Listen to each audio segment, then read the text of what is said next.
Hello students, welcome to our channel physics পাঠশালা। আজকে আমরা মাধ্যমিকের WBH এ 2025 সালের টেস্ট পেপারের ফিজিক্যাল সায়েন্সের প্রথম স্কুলের সলিউশন করব। তো আমাদের প্রথম স্কুল আছে সীতাকুণ্ড বিদ্যায়তন। তো এখানে গ্রুপ বিভাগ ক তে প্রথম প্রশ্ন আছে যে প্রদত্ত কোনটি ওজোন স্তরকে ক্ষয় করে না। না আমরা কি জানি না CO2 একটা গ্রিন হাউস গ্যাস, কিন্তু ওজোন স্তর ধ্বংসের ক্ষেত্রে এর কোনো ভূমিকা নেই। পরের প্রশ্ন ছিল যে 0 ডিগ্রি সি উষ্ণতায় 1 ATM চাপে 2 মোল হাইড্রোজেনের আয়তন কত হবে। না আমরা জানি কি না STPতে 1 মোল যে কোনো গ্যাসের আয়তন হয় 22.4 লিটার, তাহলে 2 মোল গ্যাসের আয়তন কত হবে না 44.8 লিটার। পরের প্রশ্ন আছে যে মিথেনের আণবিক ওজন দেওয়া আছে 16, তাহলে প্রদত্ত কোনটি এর বাষ্প ঘনত্ব। তো আমরা কি জানি M সমান লেখা হয়ে থাকে 2 × D। তাহলে এখানে আমাকে বার করতে বলেছে কি বাষ্প ঘনত্ব, তাহলে আণবিক ভর সমান কি লেখা হয় 2 গুণিত বাষ্প ঘনত্ব, তাহলে ডি সমান লিখতে পারি M/2। তাহলে এখানে M এর মান দেওয়া আছে কত 16/2, তাহলে অ্যান্সার হবে 8। পরের প্রশ্ন আছে যে প্রদত্ত ধাতুগুলির কোনটির প্রসারণ গুণাঙ্ক ন্যূনতম হওয়ায় বিভিন্ন কাজে ব্যবহার করা হয়। তাহলে এটার অ্যান্সার আমরা জানি কি হয় না প্রসারণ গুণাঙ্ক কম কার হয় না ইনভারের। দন্ত চিকিৎসক মুখের মধ্যে দাঁত দেখতে ব্যবহার করেন কোন দর্পণ। তাহলে এটার অ্যান্সার হবে অবতল দর্পণ। কোন জোড়াটি সাদা আলোর বিশুদ্ধ বর্ণালীর দুটি প্রান্তিক বর্ণ। তাহলে প্রান্তিক বর্ণ দুটি কি কি আছে না আমরা কি জানি VIB GY OR। তাহলে প্রান্তিক বর্ণ দুটি কি আছে, এক আছে হচ্ছে আমাদের ভায়োলেট এবং আর মানে রেড। তাহলে প্রান্তিক বর্ণ দুটি কি কি হবে না লাল ও বেগুনি, অর্থাৎ অপশন এ। প্রদত্ত কোনটি তড়িতাধানের একক। তো অবশ্যই আমরা জানি কি না তড়িতাধানের একক হয়ে থাকে কুলম্ব, ভোল্ট হয়ে থাকে বিভব বা বিভব প্রভেদের একক, ওহম হচ্ছে রোধের একক এবং তড়িৎ ক্ষমতার একক ওয়াট। 3 ওহম এবং 6 ওহম দুটি রোধকে যদি আমরা সমান্তরাল সমবায় যোগ করি তাহলে তাদের তুল্য রোধ কি হবে। তো আমরা কি সূত্র জানি না তুল্য রোধ 1/R সমান আমরা কি শিখেছি 1/R1 প্লাস 1/R2। অর্থাৎ এখান থেকে লেখা হয় যে R1 R2 সমান R1 প্লাস R2, এটা হয়ে থাকে। আর আর সমান লেখা হয় তুল্য রোধ R1 R2/R1 প্লাস R2, এটা আমাদের ফর্মুলা জানি। তাহলে এখানে বলছে 3 এবং 6 ওহম, তাহলে 3 গুণিত 6/3 প্লাস 6, তাহলে 3 6 হয়ে থাকে 18 আর 3 আর 6 যোগ করলে হয় 9, তাহলে কাটাকাটি করলে হবে 2 ওহম। তাহলে এখানে কি অ্যান্সার হবে না অপশন সি। এরপরে বলেছে 88 RA 226 তেজস্ক্রিয় পরিবর্তনে 86 222 RA পরিণত করা হলো। তাহলে কোন কণা নির্গত হয়েছে। তাহলে নিচে যদি আমরা দেখি যে 88 থেকে 86 হয়েছে আমার পারমাণবিক সংখ্যা, অর্থাৎ 2 কমেছে। এবং যদি মাত্রায় ভর সংখ্যা কমেছে 26 থেকে 222, মানে ভর সংখ্যা কমে হয়েছে কত কমেছে না -4 কমেছে। এবং পারমাণবিক সংখ্যা কত কমেছে না -2। অর্থাৎ কোন কণা নিঃসরণ হলে আমাদের পারমাণবিক সংখ্যা 2 কমে এবং ভর সংখ্যা 4 কমে। না আমরা জানি আলফা কণা। তাহলে আলফা কণা নিঃসরণ হলে আমাদের পারমাণবিক সংখ্যা 2 কমবে এবং ভর সংখ্যা 4 কমবে। কোনটি ক্ষার ধাতু নয়। তাহলে এদের মধ্যে ক্ষার ধাতু নয় কোনটি না অ্যালুমিনিয়াম ক্ষার ধাতু নয়। কোনটি তড়িৎ পরিবহনের ক্ষমতা সবচেয়ে কম বা ন্যূনতম। না তড়িৎ পরিবহনের ক্ষমতা হচ্ছে কঠিন কঠিন KCl বা পটাশিয়াম ক্লোরাইড। কারণ আমরা জানি যে গলিত বা জলে দ্রবীভূত অবস্থায় আয়নে বিশ্লিষ্ট হলেই তড়িৎ পরিবহন সর্বাধিক হয়, কিন্তু কঠিন অবস্থায় তড়িৎ পরিবহন করতে পারে না। ভোল্ট মিটারে অ্যাসিড মিশ্রিত জলের তড়িৎ বিশ্লেষণে অ্যানোডে কি উৎপন্ন হবে। না অ্যাসিড মিশ্রিত জলের তড়িৎ বিশ্লেষণে অ্যানোডে কি উৎপন্ন হবে না অ্যানোডে সবসময় আমরা জানতে হবে যে জারণ ঘটে এবং অক্সিজেনের মুক্তি ঘটে। তাহলে ক্যাথোডে হয় বিজারণ, অ্যানোডে হয় জারণ, এবং এখানে অক্সিজেনের মুক্তি ঘটবে এবং ক্যাথোডে হাইড্রোজেন। প্রদত্ত কোন গ্যাসটি কিপ যন্ত্রের সাহায্যে প্রস্তুত করা হয়? না, কিপ যন্ত্রের সাহায্যে প্রস্তুত করা হয় পচা ডিমের গন্ধযুক্ত গ্যাস হাইড্রোজেন সালফাইড। হেমাটাইট প্রদত্ত কোন ধাতুর আকরিক? না, হেমাটাইট আমরা জানি লোহার আকরিক হচ্ছে হেমাটাইট। এবার বলেছে সমগণীয় যে সমস্ত শ্রেণীগুলো আছে তাদের মধ্যে আণবিক সংকেতের পার্থক্য কত হয়? না, তাদের মধ্যে আণবিক সংকেতের পার্থক্য হয় বন্ড CH2, একটা CH2 পার্থক্য থাকে সমগণীয় শ্রেণীর মধ্যে। চলে আসো বিভাগ খতে। বিভাগ খতে বলেছে যে এমন একটি শক্তির উদাহরণ দাও যা প্রত্যক্ষ বা পরোক্ষভাবে সূর্য থেকে কোনোভাবেই আসে না। তাহলে এটার অ্যান্সার হবে কি? না, এটার অ্যান্সার হবে ভূতাপীয় শক্তি।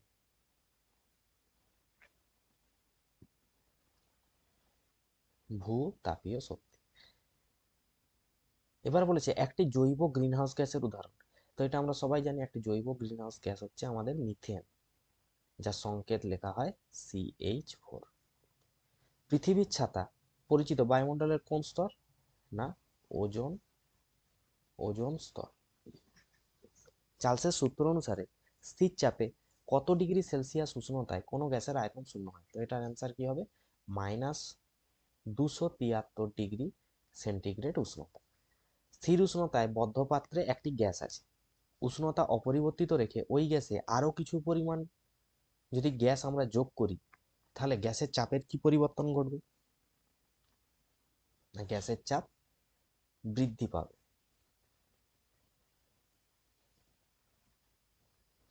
পিতল আর লোহার দ্বিধাতব পাতকে যদি ঠান্ডা করা হয় তাহলে বাঁকের ভিতরের দিকে কোন পাত থাকবে? দ্বিধাতব পাত দেখেছি আমরা কিরকম হয়, না এরকম একটা সাথে এরকম একটা পাত থাকে, তার ভিতরে আরেকটা, দুরকম ধাতু দিয়ে এরকম একটা দ্বিধাতব পাত তৈরি করা হয়।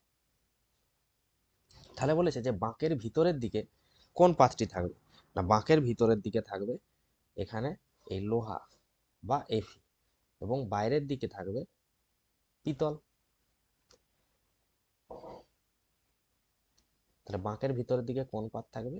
তাহলে লিখে নেবে লোহা। একটি বস্তুকে একটি উত্তল লেন্সের ফোকাসে রাখা হলো, তাহলে কোথায় গঠিত হবে? না, কোনো বস্তুকে যদি ফোকাসে রাখা হয় তার প্রতিবিম্ব কোথায় গঠিত হয়? না, সর্বদা অসীমে। আর অসীমে থাকলে ফোকাসে। শূন্যস্থানে আলোর বিচ্ছুরণ হয় না কেন? কারণ শূন্যস্থানে সমস্ত বর্ণের আলোর বেগ সমান হয়। যে যন্ত্রের সাহায্যে AC কে DC তে পরিবর্তিত করা হয়, তাহলে এটার অ্যান্সার হবে রেকটিফায়ার।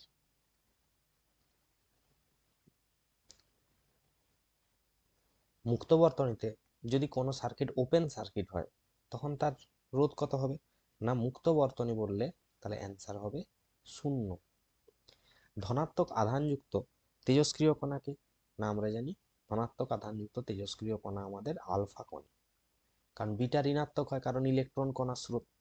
শক্তি ও ভরের পারস্পরিক রূপান্তর সম্পর্কিত আইনস্টাইনের সূত্র কি? না, E সমান mc², যেখানে c হচ্ছে শূন্যস্থানে আলোর বেগ।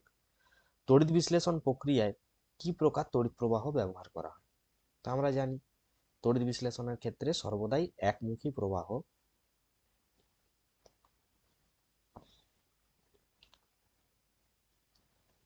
তথা ডিসি কারেন্ট। এরপরের প্রশ্ন আছে যে রূপোর উপর যদি আমরা সোনার প্রলেপ দিই তাহলে কার প্রলেপ দেওয়া হবে? সোনার প্রলেপ। সোনা মানে কি? অরাম, আমরা জানি এর নাম কি? অরাম। তাহলে তড়িৎ বিশ্লেষ্য রূপে কি দিব? না, পটাশিয়াম অরোসায়ানাইড। তাহলে অরাম থেকে এসছে কোন কথাটা? অরো, অরো সায়ানাইড। যদি বলতো আমরা যদি এখানে রূপোর প্রলেপ দিতাম তাহলে রূপোর নাম কি ছিল? আর্জেন্টাম, তাহলে সেখান থেকে লিখতাম যে পটাশিয়াম আর্জেন্টো সায়ানাইড। তাহলে তড়িৎ বিশ্লেষণের সময় কোন শক্তি কোন শক্তিতে রূপান্তর রাসায়নিক বিক্রিয়া ঘটায়? কোন সময় কোন শক্তি রাসায়নিক বিক্রিয়া ঘটায়? তাহলে অবশ্যই এটার অ্যান্সার হবে তড়িৎ শক্তি। এবার আছে আমাদের বাম স্তম্ভ এবং ডান স্তম্ভ মিলানো। গ্রুপ 17 মৌল আমরা জানি কি সমস্ত হ্যালোজেন মৌল, এবং তাদের মধ্যে এবার তড়িৎ-ঋণাত্মকতা বেশি কার হয়? ফ্লুরিনের। তাহলে এটার অ্যান্সার হবে 3। একটি ক্ষারীয় মৃত্তিকা ধাতু কি হবে? একটি ক্ষারীয় মৃত্তিকা ধাতু আমরা জানি ম্যাগনেসিয়াম। যে ধাতু যেটিকে অক্সাইডের কার্বন বিজারণ পদ্ধতি, তাহলে কার্বন বিজারণ পদ্ধতিতে কাকে? না জিঙ্ককে। ব্রোঞ্জে কি থাকে? ব্রোঞ্জে থাকে তামা আর টিন মিশিয়ে ব্রোঞ্জ তৈরি করা হয়, তাহলে এখানে অপশনে আছে টিন, মানে এসএন। এরপরে বলেছে যে ফেরিক ক্লোরাইডের জলীয় দ্রবণে অ্যামোনিয়ার জলীয় দ্রবণ যদি আমরা যোগ করি, যার অদক্ষেপ পড়বে তার সংকেত লিখতে হবে। তাহলে কার অদক্ষেপ পড়বে? ফেরিক ক্লোরাইড, তাতে যদি অ্যামোনিয়া দিই, তাহলে এখানে অবশ্যই কার? না বাদামি বর্ণের সংকেত কি হবে? FeOH3, বাদামি বর্ণের ফেরিক হাইড্রক্সাইডের অদক্ষেপ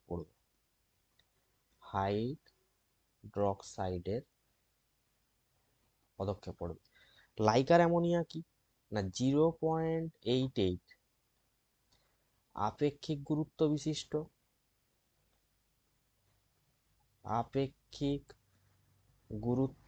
বিশিষ্ট অ্যামোনিয়ার সম্পৃক্ত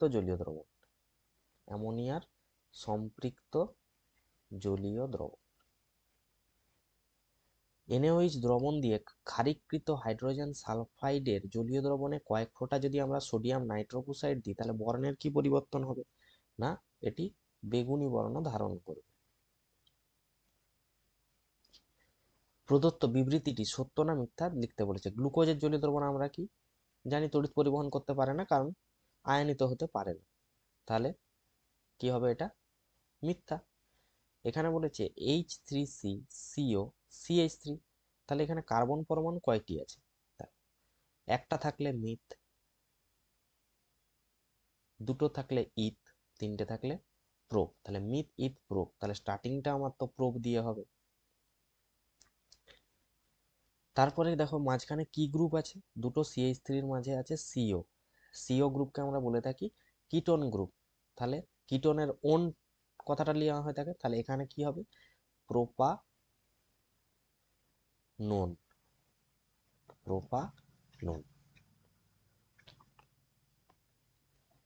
এরপরে বলেছে যে অ্যাসিটিক অ্যাসিডের মধ্যে যদি আমরা সোডিয়াম বাইকার্বনেট যোগ করি, কোন গ্যাস নির্গত হবে? তো অ্যাসিটিক অ্যাসিডের সংকেত আমরা জানি CH3COOH, আর এখানে যদি NaHCO3 থাকে, তাহলে অবশ্যই এখানে CO2 অর্থাৎ কার্বন ডাইঅক্সাইড গ্যাস নির্গত হবে।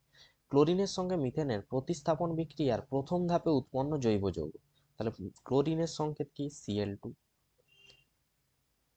তার সাথে মিথেনের বিক্রিয়া CH4, তাহলে একটি হাইড্রোজেন পরমাণু একটি ক্লোরিন দ্বারা প্রতিস্থাপিত হবে, তাহলে এর কাছ থেকে একটি হাইড্রোজেন কমে যাবে এবং সেই হাইড্রোজেনের জায়গায় একটি ক্লোরিন এসে স্থান নেবে, প্লাস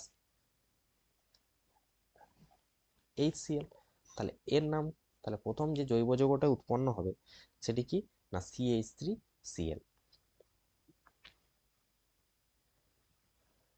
এরপরে আছে বিভাগ গ এর প্রথম প্রশ্ন, যে মিথেন হাইড্রেটের টিকা। দেখো মিথেন হাইড্রেটের টিকা কি হবে?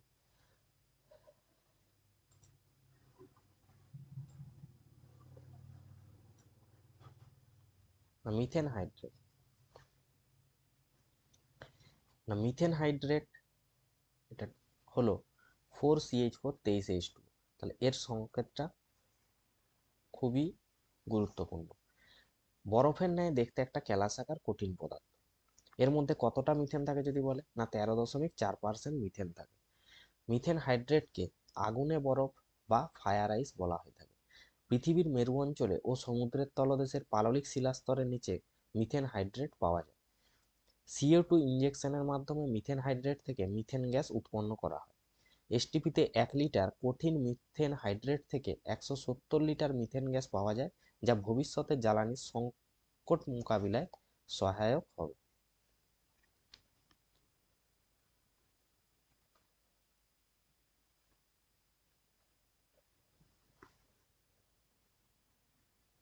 তারপরের প্রশ্ন ছিল যে আদর্শ গ্যাসের সমীকরণ থেকে দেখাতে হবে যে গ্যাসের ঘনত্ব ডি সমান পিএম বাই আরটি।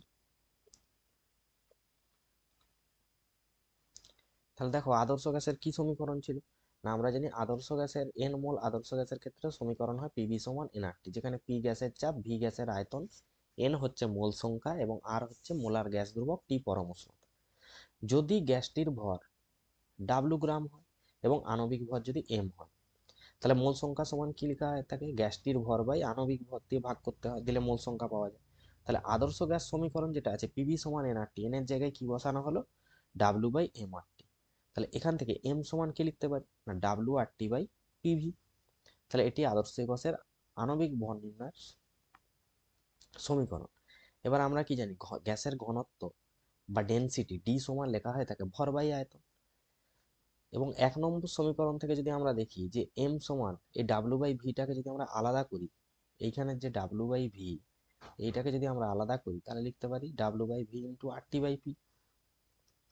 এম সমান, তাহলে এখান থেকে এম এর জায়গায় এখানে কি বসিয়ে দিচ্ছি, না ডাব্লু বাই ভি এর জায়গায় আমি বসিয়ে দিচ্ছি, এই পুরো রাশিটার জায়গায় বসিয়ে দিচ্ছি ডি। তাহলে পরের স্টেপে হয়ে যাচ্ছে কি, ডি আরটি বাই পি। তাহলে এখান থেকে ডি সমান লিখতে পারি কি, পি এম বাই আরটি। তাহলে এটা আমাদের প্রমাণ করতে বলেছিল।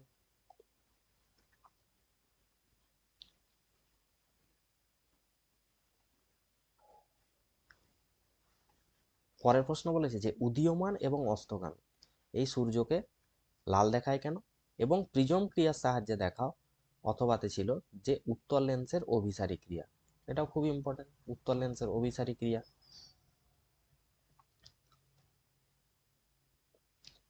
তাহলে দেখো উদীয়মান বা অস্তগামী সূর্যের যে রক্তিমা বা লাল বর্ণের কারণ, না বর্ণালীর সকল বর্ণের মধ্যে আমরা জানি যে লাল বর্ণের আলো তরঙ্গ দৈর্ঘ্য সর্বাধিক। সর্বাধিক হওয়ার জন্য বিক্ষেপণ কম, আর বিক্ষেপণ কম হওয়ার জন্য লাল আলোকে আমরা কি ট্রাফিকে ব্যবহার করে থাকি। তাই র্যালের বিক্ষেপণ সূত্র কি বলেছে, না I proportional to 1/λ to the power 4, অর্থাৎ তরঙ্গ দৈর্ঘ্যের চতুর্থ ঘাতের সাথে সমানুপাতিক হয়ে থাকে। তাহলে অন্যান্য বর্ণের তুলনায় লাল আলোর বিক্ষেপণ আমরা জানি সবচেয়ে কম। সূর্যোদয় বা সূর্যাস্তের সময় সূর্য কার কাছাকাছি থাকে, না দিগন্ত রেখার কাছাকাছি অবস্থান করে। রশ্মিগুলিকে বায়ুমণ্ডলের মধ্য দিয়ে অনেক বেশি দূরত্ব অতিক্রম করতে হয়। এই দীর্ঘ দূরত্ব বায়ু স্তরের মধ্য দিয়ে অতিক্রম করার সময় হ্রস্ব তরঙ্গ দৈর্ঘ্যের বেগুনি, মানে যাদের তরঙ্গ দৈর্ঘ্য কম আমরা জানি বেগুনি, নীল ইত্যাদি অন্যান্য বর্ণের আলোগুলি প্রায় সম্পূর্ণ বিক্ষিপ্ত হয়ে যায়, তার ফলে তারা চোখে এসে পৌঁছায় না। আর অন্যদিকে লাল বর্ণের বিক্ষেপণ সব থেকে কম, মূলত লাল আর কমলা বর্ণের আলো এই অবস্থায় আমাদের চোখে এসে পড়ে। এই কারণেই আমরা উদীয়মান বা অস্তগামী সূর্যের রং লাল দেখে থাকি। এরপরে বলেছিল যে প্রিজম ক্রিয়ার সাহায্যে দেখাও উত্তর লেন্সের ক্ষেত্রে।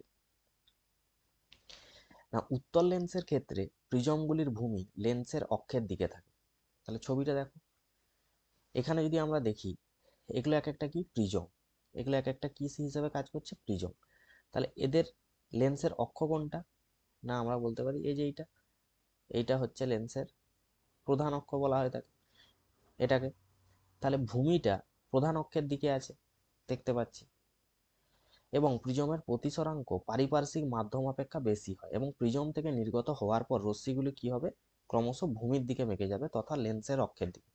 তাহলে এই যে দেখছি এই যে আলোক রশ্মিটা লেন্সের মধ্য দিয়ে গিয়ে এই যে ভূমির দিকে মেকে যাচ্ছে। তাহলে ভূমি কোন দিকে, এই যে এটা আমার ভূমি, তাহলে ভূমির দিকে ক্রমশ বেঁকে যাচ্ছে।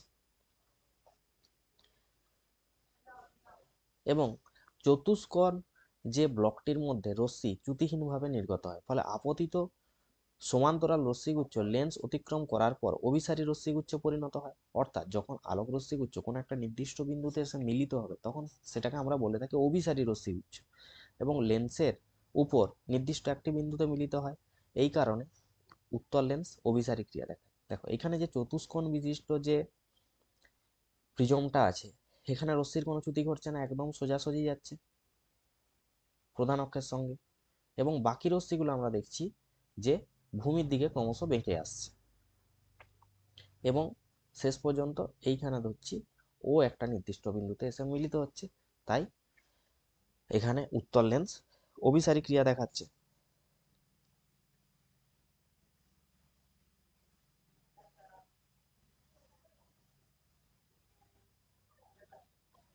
এরপরের প্রশ্ন ছিল যে দুটি স্থিরবিন্দু আধানের পারস্পরিক বল সংক্রান্ত কুলম্বের সূত্রটি লিখতে।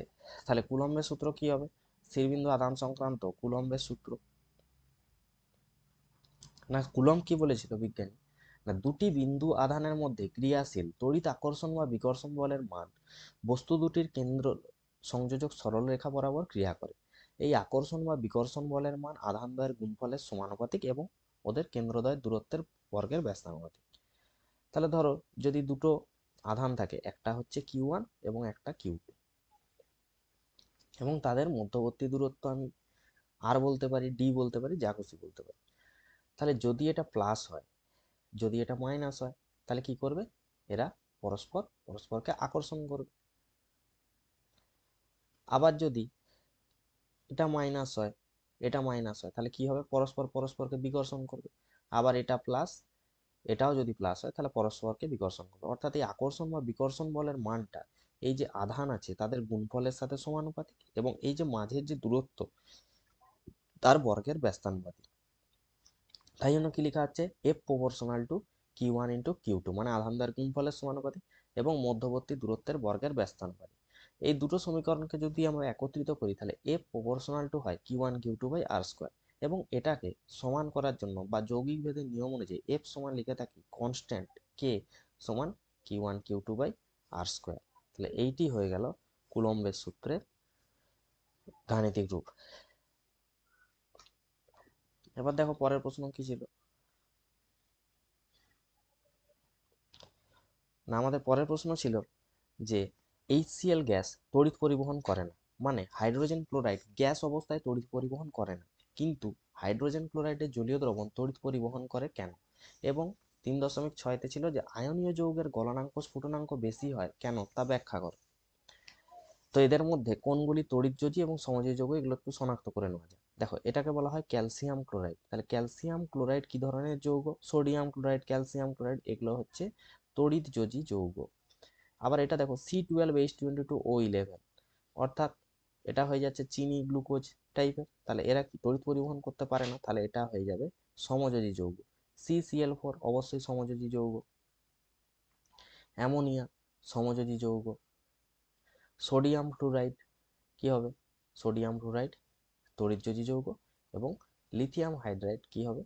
তড়িৎযোজী যৌগ। তাহলে এইগুলো গেল। তাহলে আমার এখানে দেখতে হবে যে HCl গ্যাস কেন তড়িৎ পরিবহন করে না, আর আয়নীয় যৌগের গলনাঙ্ক স্ফুটনাঙ্ক কেন বেশি। তাহলে দেখো HCl গ্যাস তড়িৎ পরিবহন করে না, কিন্তু HCl এর জলীয় দ্রবণ তড়িৎ পরিবহন করে। কারণ দেখো না, আমরা জানি গ্যাসীয় অবস্থায় HCl হচ্ছে একটি সমযোজী যৌগ, আর সমযোজী যৌগগুলো সাধারণত আয়ন উৎপন্ন করতে পারে না এবং তড়িৎ পরিবহন করতে পারে না। কিন্তু HCl গ্যাসকে যখন জলে দ্রবীভূত করে দেবো, তখন কি হবে? তা হাইড্রোক্সোনিয়াম আয়ন মানে H3O+ এবং ক্লোরাইড আয়ন Cl- উৎপন্ন করবে। তাহলে HCl গ্যাস জলের সঙ্গে বিক্রিয়া করলো, তাহলে উৎপন্ন করলো কি H3O+ Cl-, অর্থাৎ আয়ন উৎপন্ন হচ্ছে, ক্যাটায়ন এবং অ্যানায়ন। এবং আমরা জানি কি ক্যাটায়ন অ্যানায়ন বা আয়ন সমূহে তড়িৎ পরিবহনে অংশগ্রহণ করে। তাই এইভাবে উৎপন্ন আয়নগুলি তড়িৎ পরিবহন করতে পারে এবং HCl গ্যাসের জলীয় দ্রবণ তড়িৎ পরিবহন করতে পারে। আয়নীয় যৌগের গলনাঙ্ক স্ফুটনাঙ্ক কেন বেশি হয়? না আয়নীয় যৌগের স্বতন্ত্র অণুর কোনো অস্তিত্ব নেই। এক্ষেত্রে ক্যালাস গঠনে প্রতিটি ক্যাটায়ন এক নির্দিষ্ট সংখ্যক অ্যানায়ন দ্বারা পরিবেষ্টিত থাকে, অর্থাৎ প্রতিটি অ্যানায়ন নির্দিষ্ট সংখ্যক ক্যাটায়ন দ্বারা পরিবেষ্টিত থাকে, এবং বিপরীতধর্মী আয়নগুলির মধ্যে একটা স্থির তড়িৎ আকর্ষণ বল ক্রিয়া করে। ফলে আয়নগুলি কি থাকবে? পরস্পরের সঙ্গে দৃঢ়ভাবে আবদ্ধ থাকবে। এই আকর্ষণ বল ছিন্ন করে আয়নগুলিকে মুক্তি করতে গেলে বা মুক্ত করতে গেলে আমাদের প্রচুর পরিমাণ তাপ শক্তির প্রয়োজন। তাই আয়নীয় যৌগের গলনাঙ্ক এবং স্ফুটনাঙ্ক বেশি হয়ে থাকে।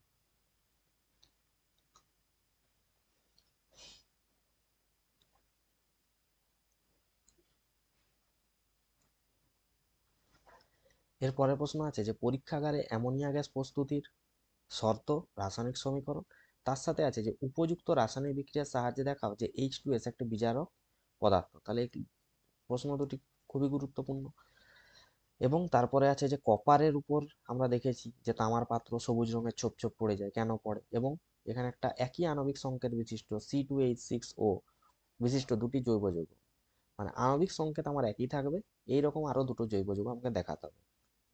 মানে যার কার্বন দুটো থাকবে, হাইড্রোজেন 6টা থাকবে, অক্সিজেন একটা থাকবে, এরকম বিশিষ্ট আরো কি ধরনের যৌগ আমরা গঠন করতে পারবো।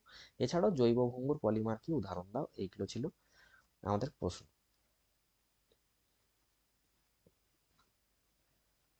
তাহলে পরপর অ্যান্সারগুলো দেখে নিই। না অ্যামোনিয়া কিভাবে প্রস্তুত করতে হবে, না অ্যামোনিয়া যদি আমাদের প্রস্তুত করতে হয় বা হেবার পদ্ধতি, একই উত্তর হবে। তাহলে অ্যান্সার কি হবে, না উষ্ণতা, অ্যামোনিয়া প্রস্তুত করতে গেলে না আমার দরকার 550 ডিগ্রি সি উষ্ণতা। অনুঘটক কাকে দেবো, না ফেরিক অক্সাইড অর্থাৎ Fe2O3। প্রভাবক কি দেওয়া হবে, না পটাশিয়াম অক্সাইড ও অ্যালুমিনিয়াম অক্সাইডের একটা মিক্সচার বা মিশ্রণ। চাপ কত, 200 অ্যাটমসফিয়ার। উপাদানের কিনা 1:3 অনুপাতে আমাদের নিতে হবে নাইট্রোজেন এবং হাইড্রোজেন গ্যাস। তাহলে সমীকরণটা কি হবে, না N2+3H2, ferric oxide 550 degree C উষ্ণতা আর 200 ATM বা 200 বায়ুমণ্ডলীয় চাপের উপস্থিতিতে 2NH3 উৎপন্ন হবে। বা অ্যামোনিয়া,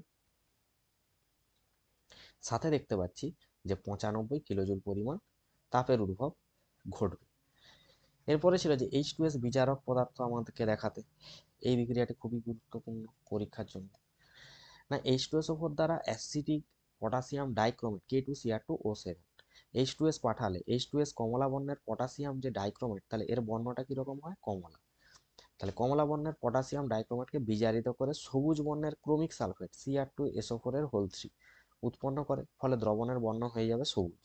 এবং H2S নিজে জারিত হয়ে কিসে পরিণত হবে, সালফারে। এই বিক্রিয়া থেকে প্রমাণিত হয় যে H2S একটি বিজারক দ্রব্য এবং H2S এ সালফার আছে। তাহলে প্রশ্নও আসতে পারে পরীক্ষায় যে H2S এ সালফার আছে প্রমাণ করো, তখনও কিন্তু এটাই হবে। তাহলে K2Cr2O7 তার সাথে অ্যাসিডিক মানে 4H2SO4 প্লাস 3H2S যদি মেশানো হয়, তাহলে কি উৎপন্ন হবে, পটাশিয়াম সালফেট K2SO4, তার সাথে উৎপন্ন হবে ক্রোমিক সালফেট CrSO4 এর হোল 3, যার জন্য দ্রবণের বর্ণ সবুজ হয়ে যায় এবং 7 অণু জল এবং সালফার উৎপন্ন হবে। এরপরে বলেছিল যে খোলা বাতাসে যদি আমরা তামার পাত্র রেখে দিই, সবুজ রঙের ছোপ পড়ে কেন, না তামা বা তামার সংকর ধাতুতে দীর্ঘদিন খোলা বাতাসে রেখে দিলে তার উপর সবুজ ছোপ পড়ে। না আর্দ্র বায়ুতে কি হয়, না কপারকে রেখে দিলে কপারের উপর কালো রঙের একটি কিউপ্রিক অক্সাইডের আস্তরণ পড়ে, যা বাতাসের অক্সিজেন, CO2 আর জলীয় বাষ্পের সংস্পর্শে এসে ধীরে ধীরে জারিত হয়ে সবুজ বর্ণের ক্ষারীয় কপার কার্বনেট CuCO3 তে পরিণত হয় এবং 3COH2 মানে কপার হাইড্রোক্সাইডে পরিণত হয়। তাহলে এখানে বিক্রিয়াটা দেখে নাও, 3Cu+O2, 2CO+O2 এবং CuO যেটা উৎপন্ন হবে সেটা আবার CO2 সাথে বিক্রিয়া করে কপার কার্বনেট। সেই কপার কার্বনেট পুনরায় আরো কপার জলীয় বাষ্প অক্সিজেনের উপস্থিতিতে এটি উৎপন্ন করবে। আবার বায়ুতে SO2 উপস্থিতিতে কিউপ্রিক অক্সাইডের আস্তরণ ধীরে ধীরে জারিত হয় সবুজ বর্ণের ক্ষারীয় কপার সালফেটে পরিণত হয়। এরপরে ছিল যে একই আণবিক সংকেত C2H6O বিশিষ্ট দুটি জৈব যৌগের গঠন সংকেত লিখি। তাহলে এখানে কার্বন ছিল দুটো, হাইড্রোজেন 6টা, অক্সিজেন একটা। তাহলে এরকম আর কি হতে পারে, না CH3CH2OH অর্থাৎ ইথাইল অ্যালকোহল হতে পারে। দেখো এখানে কার্বন কটা আছে, একটা দুটো, হাইড্রোজেন কটা আছে, 3 2 5 1 6টা, অক্সিজেন একটা অর্থাৎ ইথাইল অ্যালকোহল। এছাড়াও হতে পারে CH3OCH3 বা মিথক্সি মিথেন বা ডাইমিথাইল ইথার যেটাকে বলা হয় থাকে। এখানেও দেখো কার্বন একটা দুটো, অক্সিজেন একটা এবং হাইড্রোজেন 6টা অর্থাৎ একই আণবিক গঠন বিশিষ্ট বা সংকেত বিশিষ্ট অন্যান্য দুটি জৈব যৌগ, প্রত্যেকের নাম আলাদা এবং কার্যও আলাদা। এটা ইথাইল অ্যালকোহল, এটা হচ্ছে ডাইমিথাইল ইথার।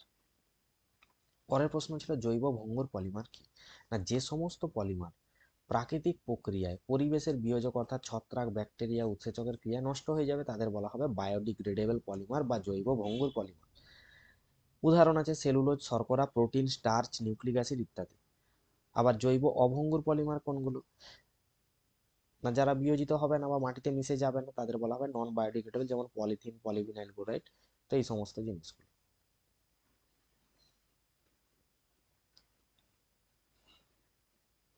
এরপরে আমরা 4 দাগের কি কি প্রশ্ন আছে দেখে নিই এবং সেগুলোর সলিউশন করার চেষ্টা করি। না 4 দাগে ছিল যে গ্যাস সংক্রান্ত চার্লসের সূত্রটি বিবৃত করতে হবে এবং ভিটি লেখচিত্র আঁকতে হবে। সাথে বলেছিল 21 গ্রাম লোহিত তপ্ত আয়রনের উপর দিয়ে যদি আমরা স্টিম চালনা করি কি পরিমাণ হাইড্রোজেন পাওয়া যাবে, তার আয়তন কত হবে। এছাড়াও 760 মিলিমিটার চাপে 0 ডিগ্রি সি উষ্ণতায় 3.2 গ্রাম গ্যাসের আয়তন দেওয়া আছে, আণবিক ওজন হাইড্রোজেনের সাপেক্ষে বাষ্প ঘনত্ব নির্ণয় করতে হবে। বৈদ্যুতিক তার টান টান অবস্থায় না রেখে ঝুলিয়ে রাখা হয় কেন, এবং উচ্চ পরিবাহিতাঙ্ক বিশিষ্ট একটি অধাতুর নাম। তাহলে উচ্চ পরিবাহিতাঙ্ক বিশিষ্ট একটি অধাতু হচ্ছে হীরক। কোনো তরলপূর্ণ পাত্রকে যখন হঠাৎ উত্তপ্ত করা হয়, তল প্রথমে কিছুটা নেমে যায়, পরে উপরে ওঠে। কঠিন পদার্থের মধ্য দিয়ে তাপ কোন পদ্ধতিতে? এটার অ্যান্সার হবে পরিবহন পদ্ধতিতে সঞ্চালিত হয়। তাহলে এখন দেখে নেওয়া যাক এই বড় প্রশ্নগুলোর অ্যান্সার।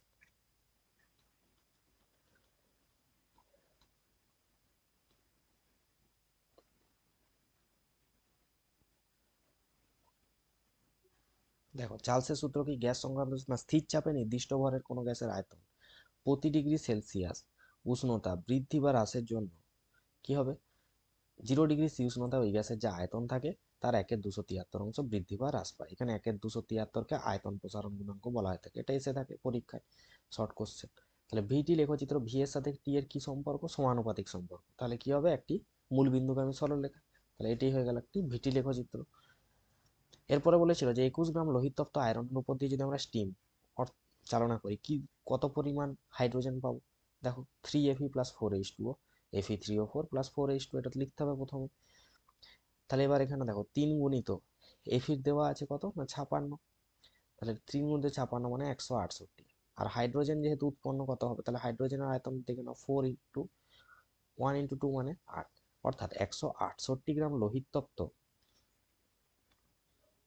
168 গ্রাম লোহিত তপ্ত আয়রনের উপর দিয়ে স্টিম চালনা করলে হাইড্রোজেন পাচ্ছি কত না 8 গ্রাম। তাহলে 21 গ্রাম লোহিত তপ্ত আয়রনের উপর দিয়ে স্টিম চালনা করলে হাইড্রোজেন পাবো কত?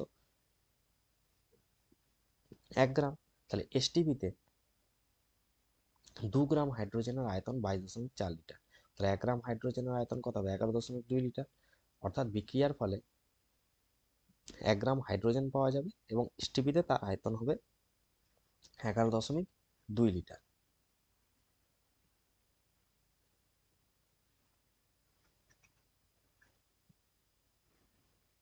পরের প্রশ্ন ছিল যে 760 মিলিমিটার পারস্তম্ভের চাপে 0 ডিগ্রি সি উষ্ণতায় 3.2 গ্রাম যে গ্যাসের আয়তন 2.24 লিটার, তার আণবিক ওজন এবং হাইড্রোজেনের সাপেক্ষে বাষ্প ঘনত্ব। তাহলে দেখো, এসটিপিতে 2.24 লিটার গ্যাসের ভর হবে 3.2 গ্রাম দেওয়া আছে, এবং এসটিপিতে 22.4 লিটার অবস্থায় গ্যাসের ভর কত হবে না 32 গ্রাম। অর্থাৎ গ্যাসটির গ্রাম আণবিক ওজন কত? 32 গ্রাম। এবং হাইড্রোজেনের সাপেক্ষে গ্যাসটির আমরা কি জানি? এম সমান আণবিক ওজন সমান কি 2 × বাষ্প ঘনত্ব। তাহলে এখানে বাষ্প ঘনত্ব ডি সমান আমরা কি লিখতে পারি? m/2, যেখানে এম এর মান দেওয়া আছে কত? 32/2, মানে অ্যান্সার হবে 16। তাহলে এখানে হয়েছে 16। এরপর বলেছে দুটি খুঁটির মাঝে টাঙানো টেলিফোন বা বৈদ্যুতিক তারটি কেন আমাদের ঝুলানো হয়ে থাকে না? কি হয়? গ্রীষ্মকালে প্রসারিত হয় এবং শীতকালে সংকুচিত হয়। এবং প্রসারণের ক্ষেত্রে টান টান অবস্থায় তারটি থাকলে কোনো সমস্যা হয় না, কিন্তু শীতকালে যেহেতু তারটি সংকুচিত হয় তাই টানের উদ্ভব হয়। এই সংকোচনজনিত বলের প্রভাবে তারটি ছিঁড়ে যেতে পারে বা খুঁটিগুলি কাত হয়ে যেতে পারে। তাই টেলিফোন বা বৈদ্যুতিক তারকে কিছুটা আমরা দেখতে পারি এরকম ভাবে ঝুলিয়ে রাখা হয়ে থাকে। এবার বলেছে যে একটি থার্মোমিটার কুণ্ডকে হঠাৎ যদি গরম জলের মধ্যে ডোবানো হয়, দেখা যায় উষ্ণতা প্রথমে সামান্য কমে পরে বৃদ্ধি পায়। না, গরম জলে ডুবালে কি হবে না, প্রথমে কাচের কুণ্ডটি গরম হয় এবং আয়তনে প্রসারিত হয়, কিন্তু কাঁচ তাপের কুপরিবাহী হওয়ায় কুণ্ডের পারদে প্রথমে তাপ সঞ্চালিত না হওয়ায় পারদ গরম হয় না। তাই পাত্রের প্রসারণের জন্য পারদের উপরিতল প্রথমে উপরে না উঠে কিছুটা নেমে যায়, ফলে মনে হয় পারস্তম্ভের পাট কমে গেছে, অর্থাৎ উষ্ণতা কমে গেছে। কিছু সময় পরে কুণ্ড মধ্যস্থ পারদ গরম হলে তা আয়তনে প্রসারিত হয় এবং কাঁচের তুলনায় পারদের প্রসারণ গুণাঙ্ক বেশি হয়, তাই পারস্তম্ভের উচ্চতা বাড়ে এবং উষ্ণতা বৃদ্ধি পায়। এই প্রশ্নটা আমাদের দেওয়া ছিল অনুরূপ প্রশ্ন, তো অ্যান্সারটা এটা হবে। এরপরে বলেছিল যে বস্তুর উত্তল লেন্সের সাহায্যে কিভাবে অসৎ এবং বস্তুর চেয়ে আকারে বড় প্রতিবিম্ব সৃষ্টি করা সম্ভব, এইটি ছিল পরের প্রশ্ন। তাহলে দেখো কিভাবে সম্ভব না, বস্তুটাকে যদি আমরা লেন্সের যে আলোক কেন্দ্র ও এবং ফোকাস এফ এর মধ্যে রাখি, তাহলে দেখতে পাবো কি না, এই যে রশ্মিগুচ্ছে একটা আলোক কেন্দ্র দিয়ে যায়, একটা ফোকাস দিয়ে যায়, তারা সামনের দিকে কোথাও কিন্তু মিলিত হবে না। তাহলে ওদেরকে যদি আমরা পিছন দিকে বাড়াই, তাহলে দেখতে পাবো কি বস্তু হচ্ছে একটা বিবর্ধিত কোনো বিন্দু থেকে আসছে বলে মনে হচ্ছে, মানে অসৎ বিন্দু, এবং বস্তু হচ্ছে একটা বিবর্ধিত এবং সমশীর্ষ একটি প্রতিবিম্ব পাবো। তাহলে শর্তটা কি, কোথায় রাখতে হবে না, আলোক কেন্দ্র এবং ফোকাসের মধ্যে যদি আমরা রাখি, তখনই কিন্তু বস্তু হচ্ছে বিবর্ধিত প্রতিবিম্ব তৈরি করতে পারবো। অর্থাৎ লেন্সের যেদিকে বস্তু থাকবে সেই দিকে এবং বস্তুর পিছনে প্রতিবিম্ব গঠিত হবে এবং সেটি হবে অসৎ সমশীর্ষ বস্তুর চেয়ে আকারে বড়। পরের প্রশ্ন ছিল যে হ্রস্ব দৃষ্টি বা মায়োপিয়া জিনিসটা কি? না, যদি চোখ কাছের জিনিস দেখতে পেলেও দূরের জিনিস দেখতে না পায় তখন সেটাকে বলা হবে হ্রস্ব দৃষ্টি বা মায়োপিয়া।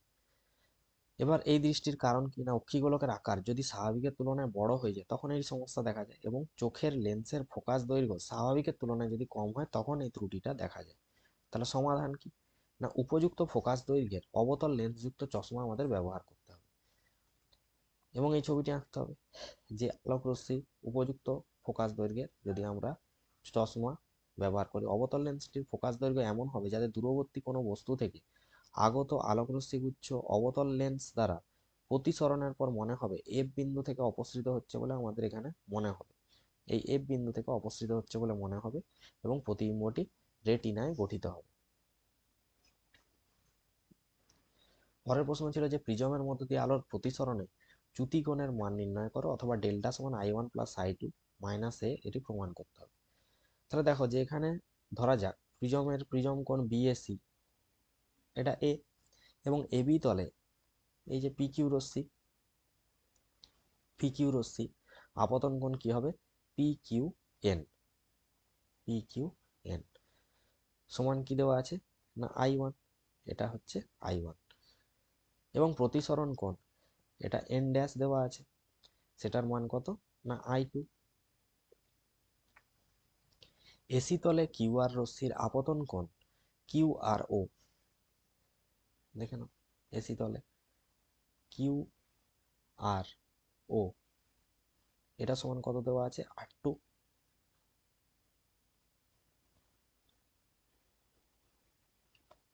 এবং প্রতিসরণ কোণ I2। এখানে আপতন কোণ হচ্ছে R2 এবং প্রতিসরণ কোণ I2, এখানে আপতন কোণ I1 এবং প্রতিসরণ কোণ R1। তাহলে প্রথমে নিতে হবে ত্রিভুজ কিউআরটি মানে উপরের ত্রিভুজটি যদি আমরা নিই তাহলে তার যদি কোণ ডেল্টা, তাহলে ডেল্টা সমান কি লিখতে পারি? না, ডেল্টা সমান MTR সমান লেখা যাবে বহিস্থ কোণ কি হয়? অন্তস্থ বিপরীত কোণ দ্বয়ের সমষ্টির সমান, অর্থাৎ TQR এবং TRQ এদের সমষ্টির সমান। তাহলে TQR মানে কি? এই গোটা কোণটাকে আমি I1 বলছি, তাহলে TQR কোণটা কি হয়ে যাবে? I1 minus R1 plus I2 minus R2। তাহলে এখানে এটাকে যদি একটু সাজিয়ে লিখি তাহলে I1 plus I2 minus of R1 plus R2। এবার AQOR একটা চতুর্ভুজ আছে, অর্থাৎ মাঝের যে উপর থেকে যদি নিই AQOR এই চতুর্ভুজটা যদি নেওয়া হয় তাহলে এর চারটি কোণের সমষ্টি, দেখে নাও কোণ এ প্লাস কোণ QOR AQO এদের সমষ্টি 360। তাহলে এখানের মধ্যে AQO আর ARO পরস্পর কি? 90 প্লাস 90। দেখো AQO, কারণ এখানে কি আছে? অভিলম্ব আঁকা আছে, মানে AQO আর ARO এখানে অভিলম্ব আঁকা আছে, তাহলে এদের মান হচ্ছে 90 প্লাস 90 180 ডিগ্রি। দিলে এখানে হচ্ছে A প্লাস কোণ QOR সমান 180। আবার ত্রিভুজ QOR এর মধ্যে QOR R1 প্লাস R2 সমান 180। তাহলে যেখানে তাহলে পাচ্ছি কি A সমান R1 প্লাস R2 এবং ডেল্টা সমান তখন হয়ে যাচ্ছে I1 plus I2 minus of A। পরের প্রশ্ন ছিল যে প্রথম পরিবাহীর রোধ যদি দ্বিতীয়টির দ্বিগুণ হয় তাহলে পরিবাহী দুটির দুই প্রান্তের বিভব পার্থক্য একই হলে তড়িৎ প্রবাহের অনুপাত কি হবে? তাহলে দেখো দ্বিতীয় পরিবাহীর রোধ যদি R ধরি এবং বিভব পার্থক্য V2 ধরি, প্রথম পরিবাহীর রোধ তাহলে তার দ্বিগুণ মানে 2R এবং বিভব পার্থক্য হচ্ছে V1। তাহলে প্রথম পরিবাহের মধ্য দিয়ে তড়িৎ প্রবাহ মাত্রা I1 এবং দ্বিতীয় পরিবাহের মধ্য দিয়ে তড়িৎ প্রবাহ মাত্রা I2 হলে V সমান IR সূত্র ওহমের ল অনুযায়ী লিখতে পারি V1 সমান I1 ইন্টু 2R আর V2 সমান I2 ইন্টু R। তাহলে দুজনের বিভব পার্থক্য যদি সমান হয় তখন আমরা কি লিখবো? যে V1 সমান V2 করলে I1 I2 একটা রেশিও পাবো, তাহলে I1:I2 হয়ে যাচ্ছে 1:2। পরের প্রশ্ন ছিল তড়িৎ প্রবাহের তাপীয় ফল সংক্রান্ত জুলের সূত্রগুলি লেখো। তাহলে যদি পরিবাহীর রোধ R, প্রবাহ মাত্রা I এবং প্রবাহকাল T হয় এবং উৎপন্ন তাপ H হলে ওহমের সূত্র নিয়ে প্রথম ক্ষেত্রে কি হবে? না H proportional to I square, অর্থাৎ প্রবাহ মাত্রার বর্গের সমানুপাতিক যখন Rটি ধ্রুবক এবং উৎপন্ন তাপ রোধের সাথে সমানুপাতিক যখন Iটি ধ্রুবক এবং উৎপন্ন তাপ তড়িৎ প্রবাহের সময়ের সাথে সমানুপাতিক যখন আই আর আর ধ্রুবক। তাহলে তিনটেকে একত্রে করলে পাবো H proportional to I square R T. এবং এটাকে সমান করার জন্য একটা ধ্রুবক এসেছিল 1/j, যেটাকে বলা হয় তাপের যান্ত্রিক তুল্যাঙ্ক। এরপর ছিল লেঞ্জের সূত্র। না, তড়িৎচুম্বকীয় আবেশের ফলে বর্তনীতে সৃষ্ট তড়িৎ প্রবাহের অভিমুখ এমন হবে যে সে তার নিজের সৃষ্টির কারণকে বাধা দেবে। এই বিবৃতিকে অন্তর্ভুক্ত করে তড়িৎচুম্বকীয় আবেশের সূত্রগুলি নিম্নোক্ত চেহারায় প্রকাশ করা হয়ে থাকে। তাহলে এটা হচ্ছে কি, এপসাইলন সমান বলা হতো del phi by del T, অর্থাৎ এটা আমাকে তড়িৎচালক বলকে নির্দেশ করছে, এবং এটা চুম্বক ফ্লাক্সের যে পরিবর্তন বর্তনীতে সেইটাকে বলা হয়ে থাকে সময়ের সাথে। ডায়নামো বা জেনারেটর বা মোটরের মধ্যে পার্থক্য। না, ডায়নামো হচ্ছে তড়িৎচুম্বকীয় আবেশের নীতিতে কাজ করে, আর এটা হচ্ছে চুম্বক ক্ষেত্রে তড়িৎবাহী পরিবাহীর উপর বল প্রযুক্ত হয় সেই নীতি অনুযায়ী। ডায়নামোতে আবিষ্ট তড়িৎচালক বলের অভিমুখ নির্ণয় করা হয় ফ্লেমিং এর ডান হস্ত, এখানে বাম হস্ত নিয়ে।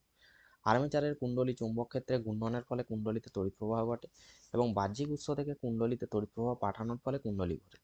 এখানে যান্ত্রিক শক্তি তড়িৎ শক্তিতে রূপান্তরিত, এখানে তড়িৎ শক্তি যান্ত্রিক শক্তি। বন্ধন শক্তি কি না, নিউক্লিয়নগুলি সংঘবদ্ধ হয়ে নিউক্লিয়াস গঠনের সময় পারস্পরিক আকর্ষণের কারণে যে অতিরিক্ত শক্তির মুক্তি ঘটে সেটাকেই বলা হয় থাকে নিউক্লিয়াসের বন্ধন শক্তি। এবং এখানে উৎসটা কিনা ভরের শক্তির তুল্যতার ধারণা ব্যবহার করে বন্ধন শক্তির ব্যাখ্যা পাওয়া যায়। সাধারণভাবে কোনো নিউক্লিয়াসের ভর তার উপাদান যে নিউক্লিয়নগুলি আছে তার মোট ভরের চেয়ে কম হয়। এই সংশ্লিষ্ট ভরের যে পার্থক্যটাকেই বলা হয় থাকে ভর ঘাটতি। আর এই ভর হ্রাসের সমতুল্য শক্তি হচ্ছে বন্ধন শক্তির যোগান দেয়। তাহলে এখান থেকেই বন্ধন শক্তির উৎস হবে। পরের প্রশ্ন ছিল যে কোনো মৌলের তেজস্ক্রিয়তা সম্পূর্ণ একটি নিউক্লিয় ঘটনা কিভাবে। না, যে মৌলগুলি তেজস্ক্রিয় ও তাদের রাসায়নিক পরিবর্তন হয়ে অন্য যৌগ গঠন করলেও তার তেজস্ক্রিয় ধর্মের কোনো পরিবর্তন হয় না। যেমন রেডিয়াম তেজস্ক্রিয়, রেডিয়াম ক্লোরাইডও তেজস্ক্রিয়। তাহলে রেডিয়ামের একটা যৌগ হচ্ছে রেডিয়াম ক্লোরাইড, সেটাও তেজস্ক্রিয়। এবং কোনো মৌলের রাসায়নিক ধর্ম বিভিন্ন কক্ষে ইলেকট্রন বিন্যাসের উপর নির্ভরশীল। যেহেতু রাসায়নিক পরিবর্তনের পরেও তেজস্ক্রিয় মৌলের তেজস্ক্রিয়তা বর্তমান থাকে, তাই তেজস্ক্রিয়তার সঙ্গে মৌলের পরমাণুর ইলেকট্রন বিন্যাসের কোনো সম্পর্ক নেই, অথবা তেজস্ক্রিয় রশ্মি নির্গমনের ফলে নতুন ধর্মবিশিষ্ট মৌল উৎপন্ন হয়। এটা সম্ভব যদি একমাত্র নিউক্লিয়াসের গঠনের পরিবর্তন হয়, অর্থাৎ নিউক্লিয়াসের প্রোটন আর নিউট্রন সংখ্যার পরিবর্তন হয়। তাই কোনো মৌলের তেজস্ক্রিয়তা সম্পূর্ণ নিউক্লিয়াসজনিত ঘটনা। আলফা বিটা গামা রশ্মির মধ্যে পার্থক্য। না, ধনাত্মক আধানযুক্ত হিলিয়াম নিউক্লিয়াসের স্রোত, এটা ইলেকট্রন কণার স্রোত। আর এটা হচ্ছে একটি তড়িৎচুম্বকীয় তরঙ্গ, এটার আধান ধনাত্মক, ঋণাত্মক, নিস্তড়িত। ভরটা দেখে নেবে এখান থেকে। বেদন ক্ষমতা হচ্ছে কম আলফা, সবচেয়ে বেশি গামা, আর তারপরে হয় বিটা রশ্মি। সর্বোচ্চ আয়নায়ন ক্ষমতা কি গামার তুলনায় 10,000 গুণ, এর 100 গুণ, আর এর আয়নায়ন ক্ষমতা সামান্য। মৌলের পর্যাবৃত্ত ধর্ম কি না, মৌলের বেশ কিছু ধর্ম আছে যেগুলি ক্রমবর্ধমান পরমাণু ক্রমাঙ্কের সঙ্গে আধুনিক পর্যায়বৃত্ত সূত্র অনুযায়ী পুনরাবৃত্তি ঘটে। মৌলসমূহের এই সকল ধর্মকে পর্যাবৃত্ত ধর্ম বলে, যেমন তড়িৎ ঋণাত্মকতা, জারণ বিজারণ ইত্যাদি। এবং আরেকটি কোশ্চেন ছিল যে লিথিয়াম, রুবিডিয়াম, পটাশিয়াম এবং সোডিয়ামের আয়নাইজেশন শক্তির ঊর্ধ্বক্রমের সাহায্যে। তাহলে আয়নায়ন শক্তির ঊর্ধ্বক্রম কি হবে, প্রথমে আসবে রুবিডিয়াম, তারপর পটাশিয়াম, সোডিয়াম আর লিথিয়াম। তাহলে আয়নাইজেশন ক্ষমতা কার বেশি, ঊর্ধ্বক্রমের সাজাতে হবে বড় থেকে ছোট।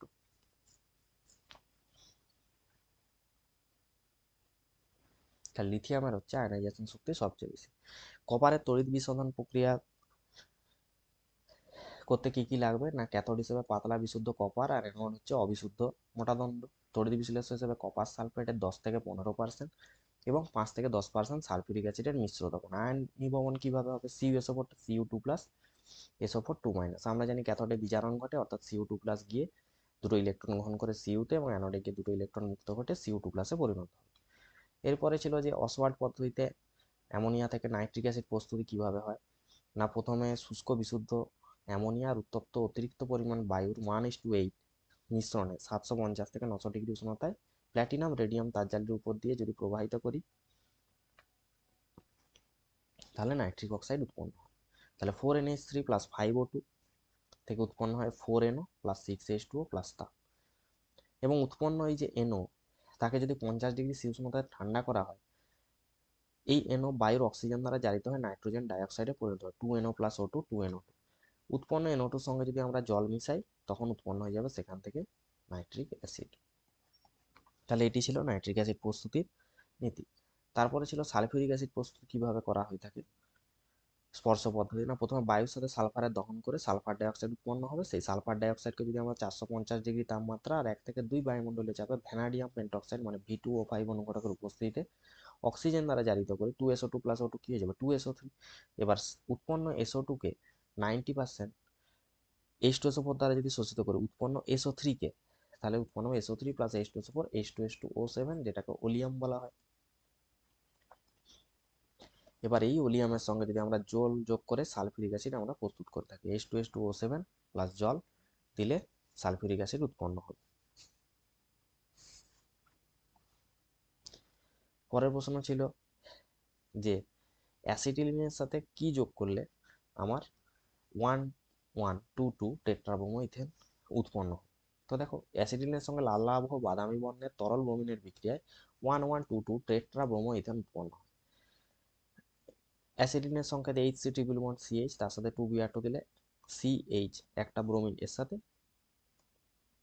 দুটো ব্রোমিন আর এখানে দুটো ব্রোমিন, অর্থাৎ CHBr2 CHBr2 উৎপন্ন হবে। এবং তারপরে ছিল যে CH3CH2OH, অর্থাৎ ইথানলের সাথে যদি গাঢ় H2SO করে 170 ডিগ্রি তাপমাত্রা 180 ডিগ্রি সেন্টিগ্রেড দিকে উৎপন্ন হবে। না, ইথানলের থেকে উৎপন্ন হয়ে গেল ইথিলিন। তারপরে Br2CCl4 দিলে কি উৎপন্ন হয়ে যাবে ইথিলিন ডাইব্রোমাইড উৎপন্ন হবে, এবং সেখান থেকে উৎপন্ন হবে সর্বশেষে ইথেন পাওয়া যাবে। ইথেন কখন উৎপন্ন হবে না, যদি আমরা তাতে নিকেল অনুঘটক আর হাইড্রোজেন দিই। তারপরের প্রশ্ন ছিল যে এলপিজি সিলিন্ডারের মধ্যে ইথাইল মারক্যাপটান গ্যাস মিশানোর কারণ কি না, কোনো কারণে এই গ্যাস যদি রবার নল বা অন্য কোনো গ্যাসের ছিদ্রপথে বেরোতে থাকে যাতে বোঝা যায়, সেই জন্য এর সাথে দুর্গন্ধযুক্ত তরল ইথাইল মারক্যাপটান মিশানো হয়ে থাকে পরিমাণ মতো। তাহলে এই ছিল বিভাগ ঘ এর সমস্ত প্রশ্নের অ্যান্সার। তোমরা যদি প্রশ্নগুলো দেখো তাহলে বুঝতে পারবে যে আমাদের সমস্ত প্রশ্নের উত্তরই আলোচনা করা হয়ে গেল। দেখে নাও তাও একবার।